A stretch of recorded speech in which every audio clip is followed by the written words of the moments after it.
창세기 13장 8절에서부터 13절까지 있는 말씀입니다. 아브라함이 롯에게 이르되 우리는 한 친족이라 나나 너나 내 목자나 내 목자나 서로 다투게 하지 말자. 내 앞에 온 땅이 있지 아니하냐. 나를 떠나가라. 내가 좌하면 나는 우하고 내가 우하면 나는 좌하리라. 이에 롯이 눈을 들어 요단 지역을 바라본즉 소알까지 온 땅에 물이 넉넉하니 여호와께서 소돔과 고모라를 멸하시기 전이었으므로 여호와의 동산 같고 애굽 땅과 같았더라. 그러므로 롯이 요단 온 지역을 택하고 동으로 옮기니 그들이 서로 떠난지라. 같이 봅니다. 아브라함은 가나안 땅에 거주하였고 롯은 그 지역의 도시들에 머무르며 그 장막을 옮겨 소돔까지 이르렀더라. 소돔 사람은 여호와 앞에 악하며 큰 죄인이었더라. 아멘. 오늘도 이 귀한 말씀을 통하여 성례주일 예배 가운데 풍성한 하나님의 은혜가 임하며 이 드리는 예배를 통하여 여러분들의 삶에 하나님의 더 귀한 축복이 쏟아질 수 있기를 우리 주님의 이름으로 축원합니다. 견자비전이라는 한자 성어가 있습니다. 제가 말씀을 준비를 하면서 한번 찾아보았는데요. 견자비전 뜻이 이렇습니다. 보이는 것이 전부가 아니다. 그러한 의미의 한자 성어로서 겉모습, 즉 보이는 것만으로만 판단해서나 또한 단정지어서는 안 되고 더 넓은 관점에서 사물과 모든 상황을 바라보라라고 하는 그런 교훈을 가진 한자성어가 견자비전이라는 그러한 한자성어였습니다. 이를 우리 신앙의 관점에 적용을 해서 생각을 해봐도 참 마찬가지예요. 성경을 보시면은요, 하나님께서는 우리 성도님들 잘 아시죠? 시대마다 하나님이 사용하셨던 사람들은 어떤 사람들이었습니까?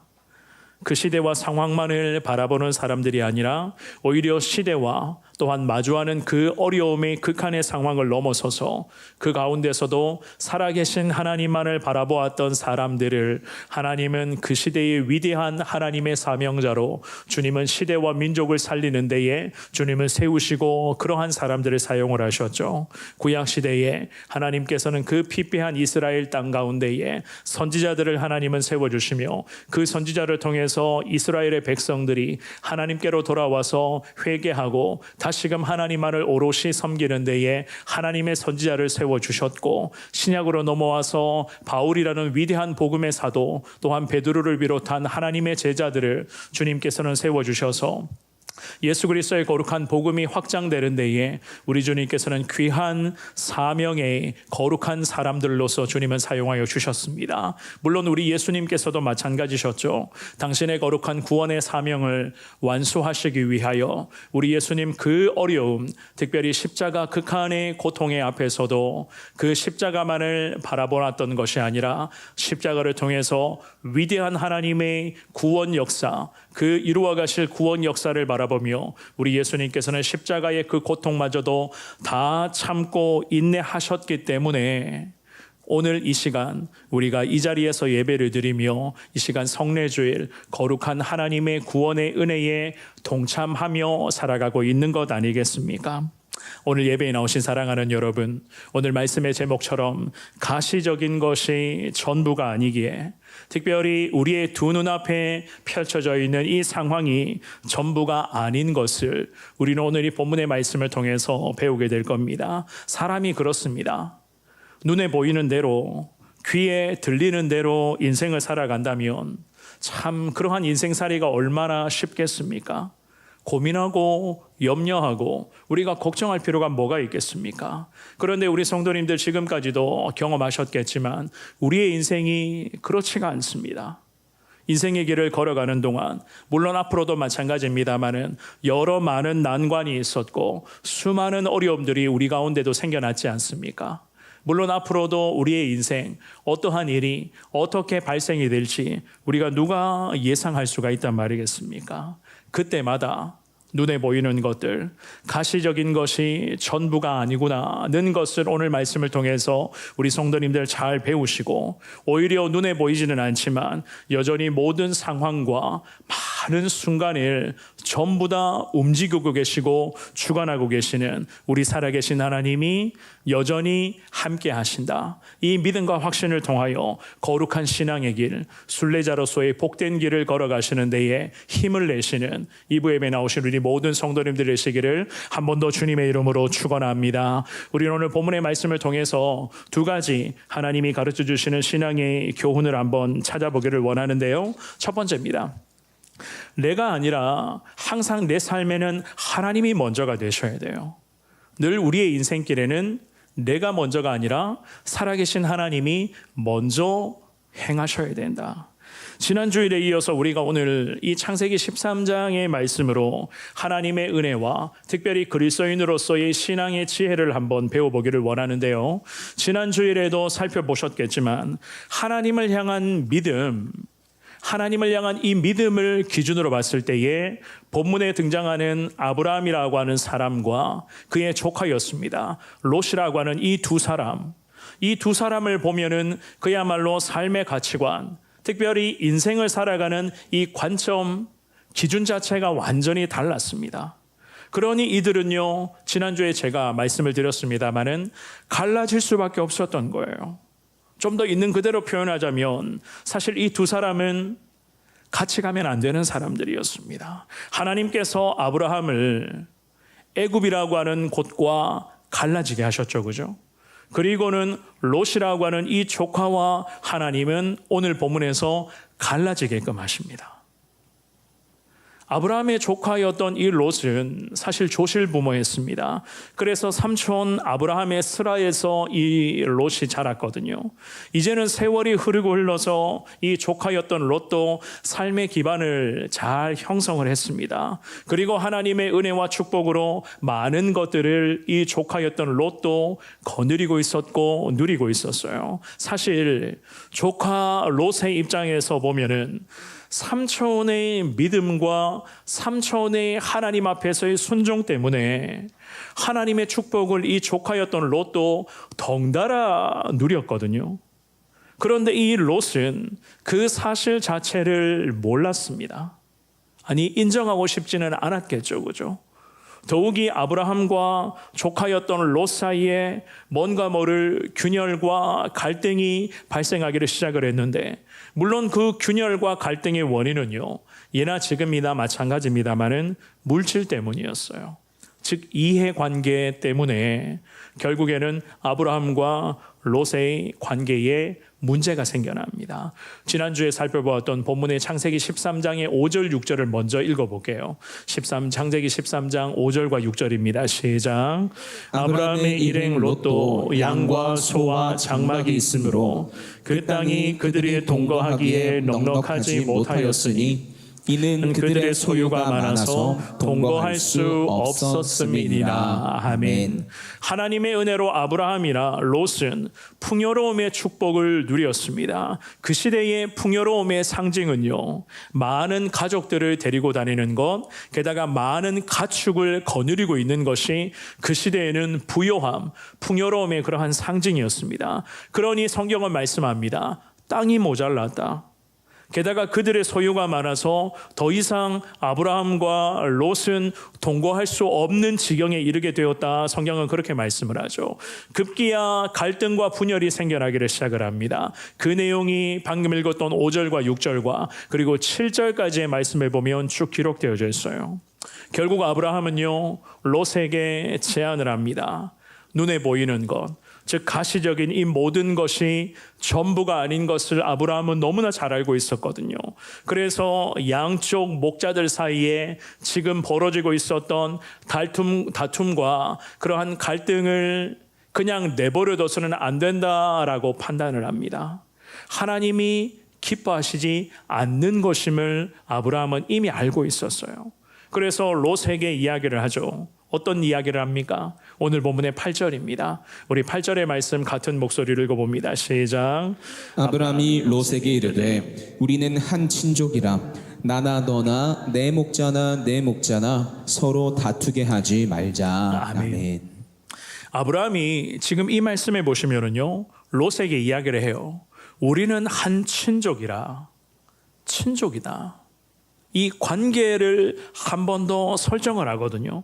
이 친족이다라고 하는 것은 형제, 자매, 친척, 친지 이러한 의미를 다 포함하는 단어였습니다. 그런데 아브라함이 롯에게 지금 이렇게 이야기했었던 이유가 있었어요. 그 이유가 무엇인가 하면 지금 자신들 간의 집안 싸움이 여호와 하나님의 구원의 역사, 즉 하나님의 영광을 가려버릴 수 있기 때문에 그렇게 하면 안 되잖아요. 이 아브라함은 지금 그러한 생각으로서 롯에게 먼저 관계 설정을 한 번 더 이야기를 해요. 우리는 주님 안에서 한 가족이고 친척이고 친지고 형제이다. 그래서 아브라함은 이야기를 합니다. 서로 다투게 하지 말자. 이 8절 말씀에서 다투게 하지 마라. 다툼이라는 단어의 의미는 주목다짐, 갈등, 논쟁 이러한 것을 지금 다 포함하고 있었거든요. 정말 그랬습니다.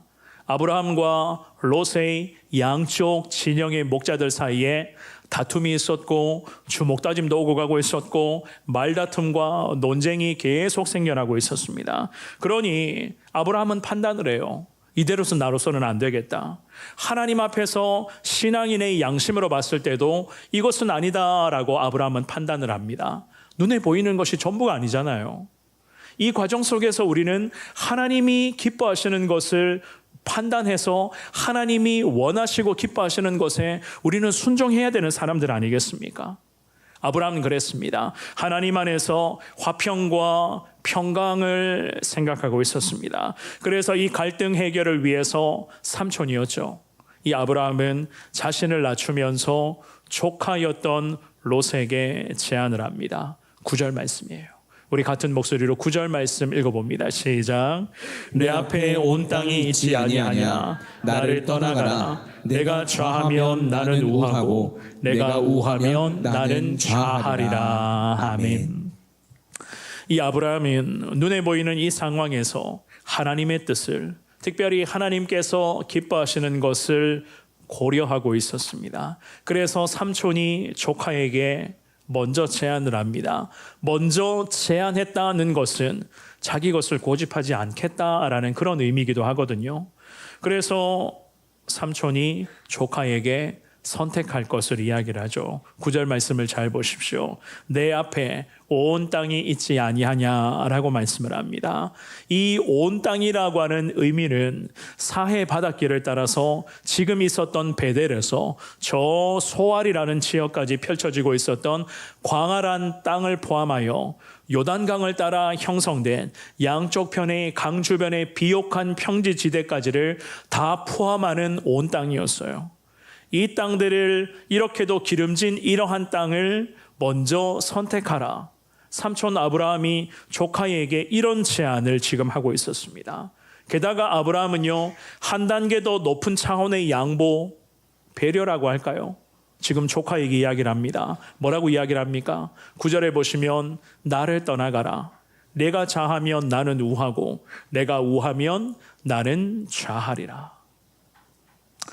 제가 이 말씀을 준비를 하면서 잘 알고 있었던 말씀이기도 하지만 이번에 말씀을 준비하면서 제가 이런 생각이었습니다. 바로 이 구절이 하나님의 뜻을 따라 살아가는 사람들의 모습과 세상의 가치관을 추구하는 사람들의 모습의 결정적인 기준이라고 제가 생각을 했어요.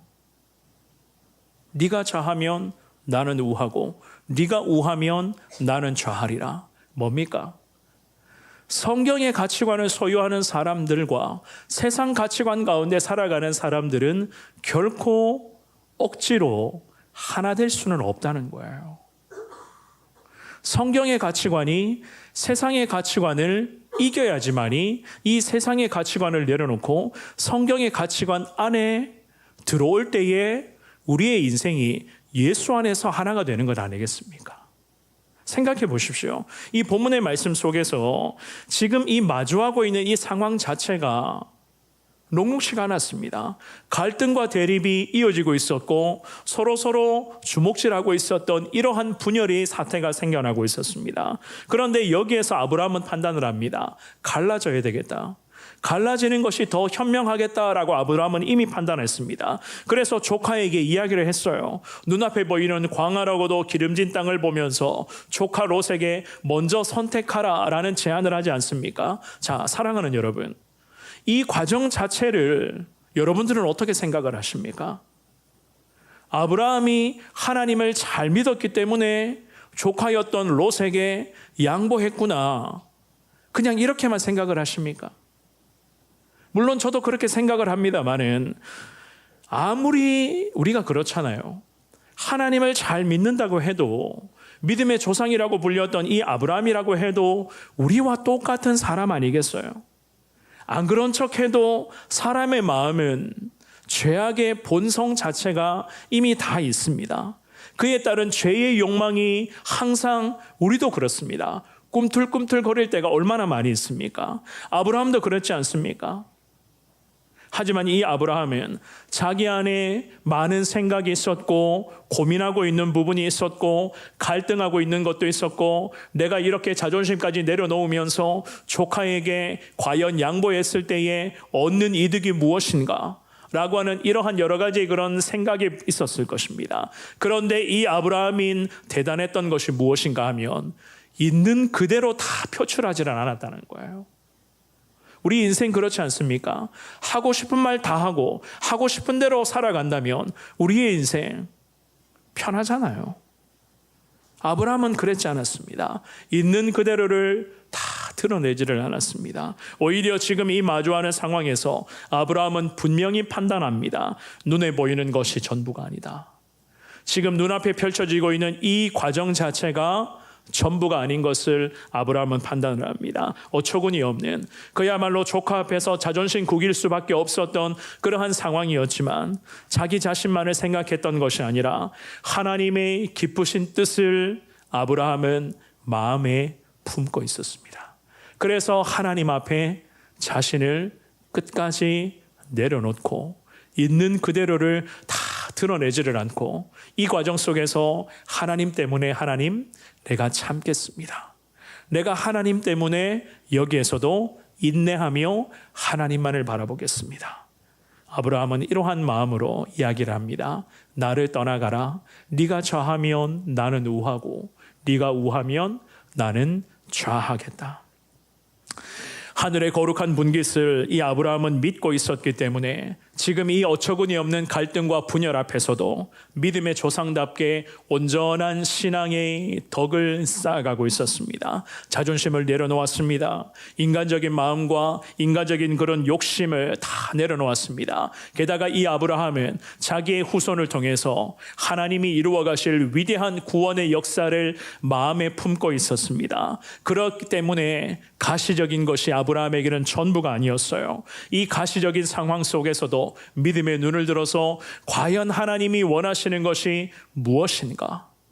그 하나님의 마음을 아브라함은 헤아리려고 참 기도하면서 하나님 앞에 낮아지는 모습으로 나아가고 있었던 것이었습니다. 사랑하는 여러분, 가시적인 것이 전부가 아니기에 우리도 마찬가지입니다. 매 순간 하나님의 온전한 뜻을 바라볼 수 있어야 되는 것 아니겠습니까? 지금도 수많은 상황 속에서, 마주하는 많은 일 속에서 우리는요, 하나님의 뜻을 깨달아서 늘 하나님께서 기뻐하시는 삶을 살아가야만 하는 아브라함의 후예들 아니겠습니까? 그런데 이게 참 어렵다는 거예요. 이것이 참 어렵습니다. 그럼에도 하나님이 나를 보호해 주시고 하나님이 나를 책임져 주신다는 이 확신을 가지고 나아간다면 우리의 인생이 걸어가는 이 길 속에서 하나님은 항상 앞서가셔서 우리의 모든 걸어가는 인생의 발걸음들을 하나님 거룩한 은혜의 대로로, 시온의 대로로 우리를 인도하여 주실 것을 믿습니다. 누가 뭐라 그래도 하나님 먼저이십니다. 누가 뭐라 그래도 내 삶에는 하나님이 먼저이십니다. 이 신앙의 고백과 확신 가지고 늘 하나님 먼저 이 복된 삶을 살아가시는 데에 사랑하는 성도님들 힘을 내시는 여러분 모두가 될 수 있기를 우리 주님의 이름으로 축원합니다. 두 번째입니다. 상대적인 것이 아니라 절대 믿음을 우리가 소유해야 돼요. 상대적인 믿음이 아니라 절대적인 믿음을 소유해야 된다. 오늘 본문의 9절과 10절 말씀, 우리 두 구절을 같은 목소리로 읽어봅니다. 시작. 내 앞에 온 땅이 있지 아니하냐 나를 떠나가라. 내가 좌하면 나는 우하고 내가 우하면 나는 좌하리라. 이에 롯이 눈을 들어 요단 지역을 바라본즉 소알까지 온 땅에 물이 넉넉하니 여호와께서 소돔과 고모라를 멸하시기 전이었으므로 여호와의 동산 같고 애굽 땅과 같았더라. 아멘. 아브라함이 조카 롯에게 먼저 제안을 했습니다. 갈라지는 것이 현명하다 판단했기 때문에 아브라함은 조카에게 사실상 모든 것을 다 양보했어요. 그런데 제가 판단했을 때는 이것이 아브라함의 인격이었고 아브라함의 삶이었고 아브라함의 신앙이었습니다. 하나님 중심의 삶이었기 때문에 조카 앞에서 내가 붙들어야 될 이유가 없던 거예요. 왜냐하면 하나님이 지금까지도 채워주시고 함께 하셨는데 앞으로도 채워주시고 함께 하신다는 이 확신이 아브라함을 아브라함 되게 하고 있었던 것이었습니다. 그래서 롯에게 아브라함은 모든 것을 다 양보를 했었거든요. 그런데 이 롯은 이 아브라함의 제안에 하나님의 뜻을 여전히 깨닫지를 못했습니다. 롯은 그랬어요. 가시적인 것이 그에게는 전부였습니다. 그래서 그는 눈을 들어서 요단 지역을 바라보았다. 10절은 그렇게 말씀을 하죠. 단순히 좌우를 둘러보았다 이런 의미가 아니라 이 10절 말씀에 롯이 눈을 들어서 요단 지역을 바라본즉 이 구절은요, 이것저것 세속적인 것을 이 롯은 다 지금 따져가면서 하나씩 계산하고 있었다는 겁니다. 내게 이득이 될 것이 어떤 것인가? 내가 이쪽을 선택한다면 우리의 가문에 득될 것이 과연 얼마나 될 것인가? 지금 이러한 계산을 하면서 롯은 보이는 상황 앞에만 몰두하고 있었습니다. 사실 그랬어요. 탐욕과 그 욕심이 가득한 그런 눈과 마음으로 롯에게 어떻게 보면 주어진 조로의 기회 아니겠습니까? 삼촌이 양보했었던 이 기회를요, 이 롯은 놓치지 않으려고 그야말로 눈에 보이는 것 앞에 마음이 완전히 빼앗겨버린 그러한 상태였습니다. 그러니 그의 반응, 그가 느낀 반응이 뭐라고 설명을 합니까? 이 10절 말씀에 잘 보시면은요, 이렇게 말씀을 합니다. 여호와께서 소돔과 고모라를 멸하시기 전이었으므로 이곳은 롯이 바라보고 있는 이 땅은요, 여호와의 동산 같았고 애굽 땅과 같았다라고 성경은 그렇게 말씀을 합니다. 이 구절이 바로 전형적인 상대적 기준에 의한 판단이었던 거예요. 상대적인 믿음, 상대성의 그런 신앙에 의한 짧은 판단이었습니다.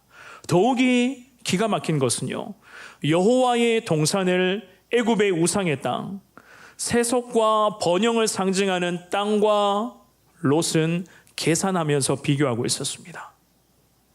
그만큼 이 조카였던 롯의 가치관은 세속화가 되고 있었다는 것이었겠죠.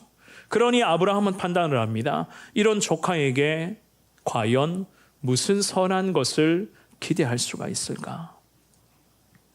조카 롯의 삶은 그야말로 모든 것이 다 가시적인 것에 집중이 되고 있었습니다. 그러니 삼촌 아브라함의 삶과 조카 롯의 삶은 하늘과 땅 차이였고, 제가 서두에 말씀드렸습니다마는 결코 같이 갈 수 없었던 이 두 사람의 인생이었어요. 11절 말씀입니다. 우리 같은 목소리로 11절 말씀 읽어봅니다. 시작.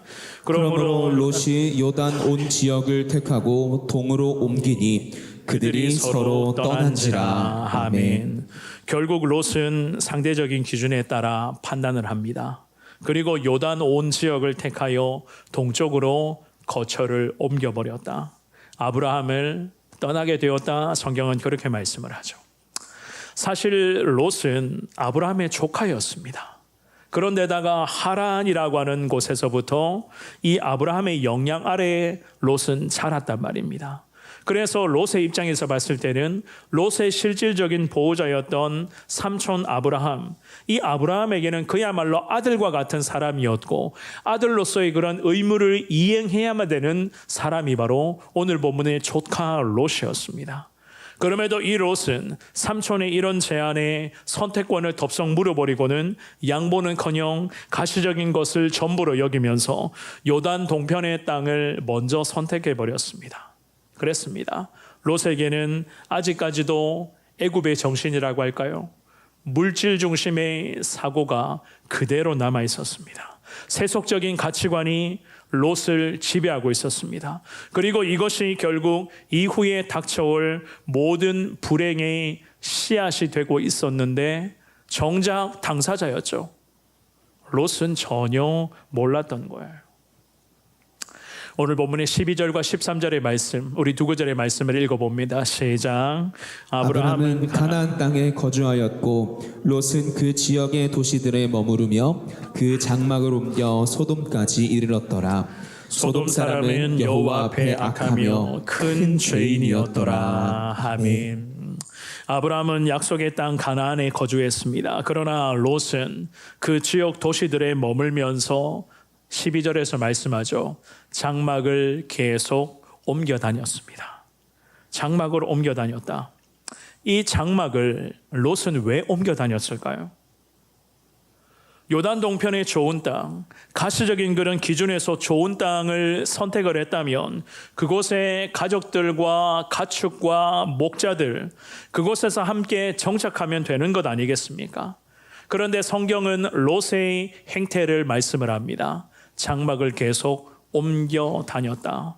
그런데다가 소돔까지 이르게 되었다라고 그렇게 말씀을 해요. 세속적인 부와 향락을 쫓아 끌려다니기를 시작을 했습니다. 계속 끌려다니다 보니까 이 롯은요, 소돔까지 결국 이르게 되었습니다. 왜 끌려다녔겠습니까? 이 롯이라는 사람이 왜 끌려다니고 있었습니까? 우리 인생이 그렇습니다. 세속적인 것들에 사랑하는 여러분, 무슨 만족이 있겠어요? 그렇지 않습니까? 세상 것에 우리가 진정 만족, 세상의 것들을 채우면 채울수록 우리에게 진정한 만족이 있습니까? 아닙니다. 더 채우고 싶은 것이 우리 인간의 그러한 욕망 아니겠습니까? 세상의 것들이 우리에게 과연 만족을 준다? 절대로 그럴 수 없는 거예요. 당시 시대에 소돔이라는 곳은 그랬습니다. 죄악의 도성이라고 불리는 곳이 바로 이 본문의 소돔이었어요. 어떤 곳인가? 창세기 18장 20절 말씀 우리 한번 읽어보겠습니다. 우리 같이 이 말씀 읽습니다. 시작.